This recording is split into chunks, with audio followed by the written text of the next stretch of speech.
പെട്ടെന്ന് ഈ ചോദ്യം പ്രതീക്ഷിച്ചില്ല ഞാനിങ്ങനെ.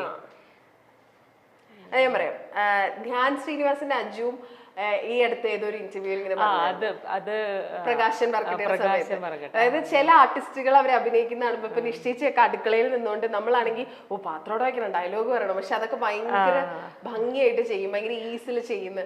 അതിപ്പോ ഈ അടുത്തല്ലല്ലോ, കുറച്ചായല്ലോ, അതുകൊണ്ടാണ് പെട്ടെന്ന് ചോദിച്ചപ്പോ ഞാൻ ഈ ചോദ്യം പ്രതീക്ഷിക്കണമില്ല. അത് ഇപ്പൊ പ്രകാശം പറക്കട്ടെ ആയിരുന്നു. ഇപ്പൊ ഏകദേശം 1.5 വർഷം കഴിഞ്ഞു, അല്ല 1.5-2 വർഷം ആവും കഴിഞ്ഞു.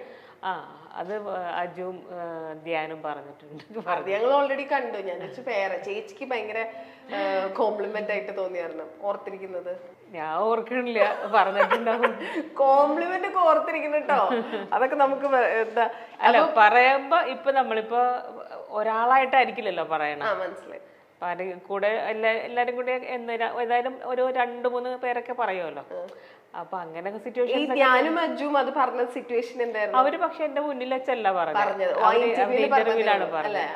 പിന്നെ അവിടെ വെച്ച് ആ സീൻ ചെയ്ത് കഴിഞ്ഞ് ഓരോ സീൻസ് ഒക്കെ ചെയ്യുമ്പോ ഇങ്ങനെ പറഞ്ഞിട്ടുണ്ട്. അത് ഇല്ലാന്നില്ല, പറഞ്ഞിട്ടുണ്ട്, ഓർമ്മയുണ്ട്. ഓക്കെ.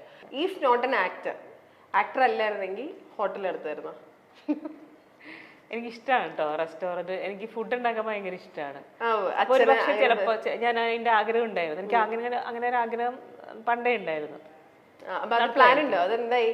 അല്ല, അത് ഇപ്പൊ നമ്മളൊരു ജോലി ചെയ്യുമ്പോ ആ ജോലി മര്യാദക്ക് ചെയ്യാൻ ശ്രമിക്കുക. ഇപ്പൊ ഫുഡ് എന്ന് പറയണത് ഭയങ്കര ശ്രദ്ധിച്ച് ചെയ്യണം. നമ്മളിപ്പോ വേറെ എന്തിനേയും തിരക്കിനിടയില് നമുക്ക് നമ്മൾ ഇഷ്ടപ്പെട്ട സാധനം ഉണ്ടാക്കി കൊടുക്കാൻ പാടില്ല. അപ്പൊ നമ്മള് അങ്ങനെ ഞാനിപ്പോ എനിക്ക് ഇഷ്ടപ്പെട്ട സാധനം ഉണ്ടാക്കി കൊടുക്കുക എന്നതാണ് എനിക്ക് സന്തോഷമുള്ളത്. ഇപ്പൊ വേറെ ആളെ നിർത്തിയിട്ട് അവരോട് ഞാൻ ഇങ്ങനെയൊക്കെ ചെയ്യൂട്ടോ എന്ന് പറഞ്ഞിട്ട് അത് അവര് ഞാൻ ആഗ്രഹിക്കുന്ന പോലെ വൃത്തിയിലും വെറുതെ ഒരു ഓണറായിട്ട് മാറി നിന്നിട്ട് കാര്യമില്ല. ഇപ്പൊ ഒരാൾക്ക് നമ്മള് ഭക്ഷണം ഉണ്ടാക്കി വിൽക്കുമ്പോ നമ്മൾ ശ്രദ്ധിക്കേണ്ട ഏറ്റവും വലിയ കാര്യം എന്ന് വെച്ചാൽ നമ്മളും കഴിക്കേണ്ടത് അതിൽ നിന്ന് തന്നെ ആയിരിക്കണം. അതിനുള്ള കോൺഫിഡൻസ് അതിപ്പോ ഇപ്പൊ എന്റെ ഒരു കോൺസെപ്റ്റ് എന്ന് വെച്ചാൽ നമുക്കിപ്പോ എനിക്ക് രാവിലത്തേക്ക് എന്റെ ഫുഡ് ഉണ്ടാക്കി അത് കുറച്ചും കൂടെ ക്വാണ്ടിറ്റി കൂട്ടുക, എന്നിട്ട് അത് അവർക്ക് മറ്റുള്ളവർക്കും കൊടുക്കുക. അപ്പൊ അതൊരു പ്രത്യേക ഒരു സന്തോഷം ഉണ്ടാവും. കാരണം അപ്പൊ നമുക്ക് കൊടുക്കുമ്പോൾ തൃപ്തി ഉണ്ടാവും.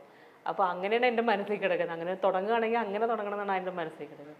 അപ്പൊ അതിന് നമുക്ക് സമയം വേണം, ഫുൾ ടൈം അതിൽ തന്നെ കോൺസെൻട്രേറ്റ് ചെയ്യണം. അപ്പൊ അതെന്തായാലും ഇപ്പോഴെന്താ അങ്ങനെ എന്ത് നാടൻ ഭക്ഷണം അങ്ങനെയാണോ പ്ലാൻ ചെയ്യുന്നത്? അത്രേ ഉള്ളൂ, നാടനേ ഉള്ളൂ. അല്ലാണ്ട് എനിക്ക് അവിടുത്തെ സ്പെഷ്യൽ ഡിഷ് എന്തായിരിക്കും?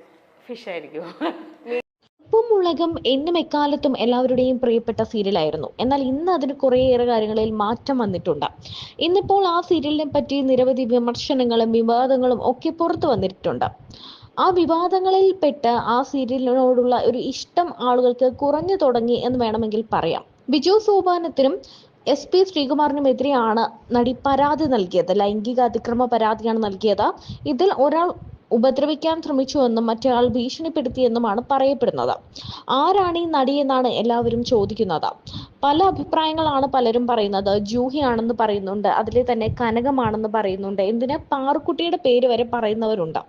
എന്നാൽ അതൊന്നുമല്ല, ആരാണ് ഈ സംഭവത്തിൽ യഥാർത്ഥത്തിൽ ഉൾപ്പെട്ടിട്ടുള്ളത്, ആരാണ് ഇരയായത് എന്നൊക്കെ പലരും തുറന്നു പറയാൻ ആഗ്രഹിക്കുന്നുണ്ട്. തുറന്നു പറച്ചിലുകൾ കേൾക്കാനും ആഗ്രഹിക്കുന്നുണ്ട്. നിഷ സാരംഗ് നമ്മുടെ ഈ ഉപ്പുമുളകും സെറ്റിനെ പറ്റി മുൻപ് മാതൂരാതെ പറഞ്ഞിട്ടുണ്ട്. എന്നാൽ ആ സെറ്റിൽ തന്നെ പലതരം ഇഷ്യൂസ് ഉണ്ടായതായും ആ ഷോയിൽ നിന്നും ആ പരിപാടിയിൽ നിന്നും പരമ്പരയിൽ നിന്നും മാറി നിൽക്കേണ്ടി വന്നതിനെ പറ്റിയും ഒക്കെ നിഷ സാരംഗ് മുൻപ് പറഞ്ഞിട്ടുണ്ട്. ഒരു ഇടവേളയ്ക്ക് ശേഷമാണ്, എന്ന് പറഞ്ഞാൽ ഈ 5 പേരും കുഞ്ഞുങ്ങളായിരിക്കുമ്പോഴായിരുന്നു ഭയങ്കര രസമായിട്ട് ആ പരമ്പര മുന്നോട്ട് പോയത്. അപ്പൊ എല്ലാവർക്കും ഭയങ്കര ഇഷ്ടമായിരുന്നു. അതിനുശേഷം നെക്സ്റ്റ് വന്നത് ഇവരൊക്കെ വളർന്നൊരു കാലഘട്ടമാണ്. അപ്പോൾ ആളിന്റെയൊക്കെ എണ്ണം കൂടി, കുറെ പുതിയ കഥാപാത്രങ്ങളൊക്കെ വന്നു. ആ സമയത്ത് ഇവരുടെ സ്വഭാവത്തിലും മാറ്റങ്ങൾ വന്നിട്ടുണ്ട് എന്ന് പറയുകയാണ് നിഷ സാരംഗ്. 10ാം ക്ലാസ്സിന് പിന്നാലെ വിവാഹിതയായെങ്കിലും വിവാഹബന്ധം പരാജയത്തിൽ എത്തുകയായിരുന്നു എന്ന് നീലു പറഞ്ഞിട്ടുണ്ട്. തുടർന്ന് ആരുടെയും പിന്തുണയില്ലാതെയും നിരവധി പ്രതിസന്ധികൾ അതിജീവിച്ചു മക്കളെ വളർത്തിയ കാര്യങ്ങളൊക്കെ പല അഭിമുഖങ്ങളിലും നിഷ പങ്കുവച്ചിട്ടുണ്ട്. മക്കളൊക്കെ വലുതായ സ്ഥിതിക്ക് ഒരു വിവാഹ ജീവിതത്തിലേക്ക് കടക്കാൻ താൻ ആഗ്രഹിക്കുന്നുണ്ടെന്നും ഒറ്റയ്ക്കുള്ള ജീവിതം മടുത്തതായിട്ടും അടുത്തിടെ ഒരു അഭിമുഖത്തിൽ നടി വെളിപ്പെടുത്തിയിരുന്നു. ജോലിയൊക്കെ കഴിഞ്ഞ് വീട്ടിലേക്ക് വരുമ്പോൾ നമ്മൾ പറയുന്നത് കേൾക്കാൻ ഒരു പങ്കാളി വേണമെന്നാണ് താരം വ്യക്തമാക്കിയത്.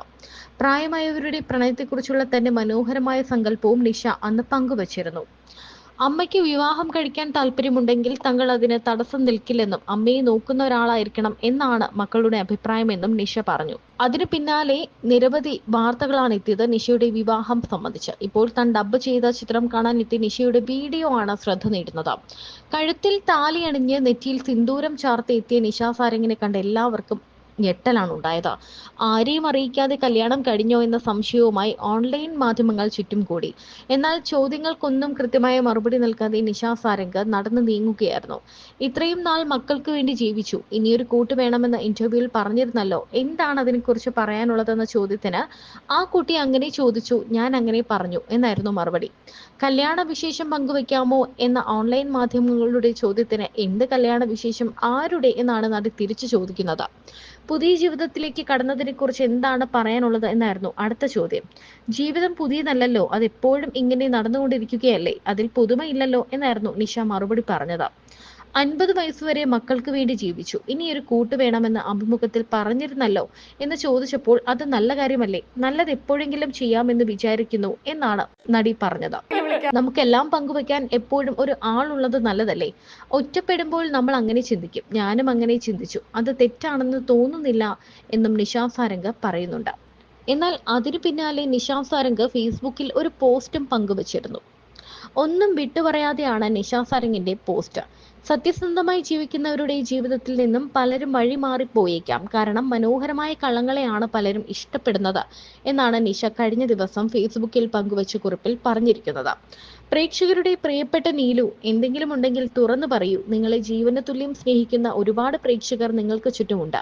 കുറച്ചുപേർ പലതും പുറത്തുവിടുന്നു, എന്തായാലും എപ്പോഴായാലും എല്ലാം അറിയും, എങ്കിലത് നേരത്തെ ആയിക്കൂടെ, മറ്റുള്ളവർക്ക് ദോഷം വരുത്തരുതല്ലോ എന്ന് ആഗ്രഹിക്കുന്ന കൂട്ടത്തിലാണ് നിഷ എന്ന് ഞങ്ങൾക്കറിയാം.